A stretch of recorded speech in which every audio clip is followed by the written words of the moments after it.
Hello guys, I am Jasmeet and welcome to Blogging Unplugged Clips. On this channel, you will find bite-sized videos from our main channel, Blogging Unplugged. If you are not into those hour-long videos, then this channel is for you. And if you find the content helpful, then make sure to like, subscribe, and turn on the post notification bell.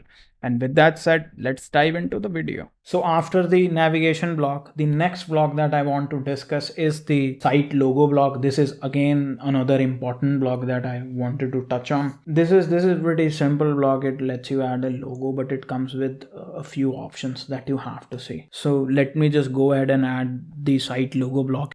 Now before the release of WordPress 5.9, now WordPress did give you the option to upload a logo using the customizer. See the difference. Let's just first go to the WordPress 5.8 installation and see how you used to do it before this update. Now this is the WordPress 5.8 installation that we have. Okay, so what I'm going to do here is I'm going to click customize and open it in a new tab. Then I'm going to click the site identity option over here, and you can see it allows me to select a logo. Basically I can upload a new one or select an image from the media library, and the same is the case here in the site icon. Now the site icon is the icon that you see over here. Now this is the site icon. Basically it distinguishes your site from the other websites.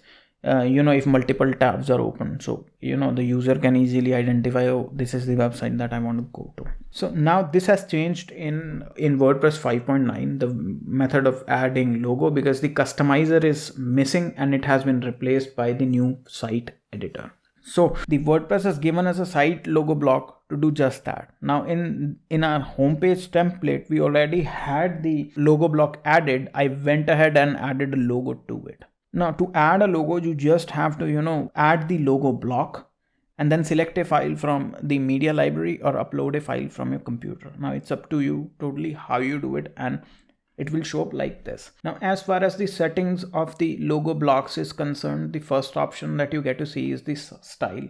Now you can select either for it to be rounded or it to be the default style. It is totally up to you how you want to display your logo.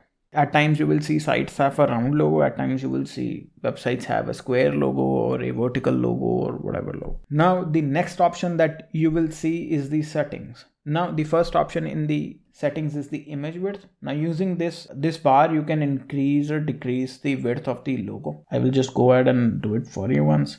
So using this option, you can basically change the image width, and whatever size fits well for your website, you can go ahead and select that. Next option is link image to home. Now if this option comes pre-enabled with the logo block, and what this option does is when anybody clicks on the logo on your website, it will automatically take them to the home page. Now on several websites you must have seen, when you click the logo of the website, it takes you to their home page. This option does just that. Now apart from this, there is another option which is open a new tab. In case you want the website to open in a new tab, then this is the option that you have to select.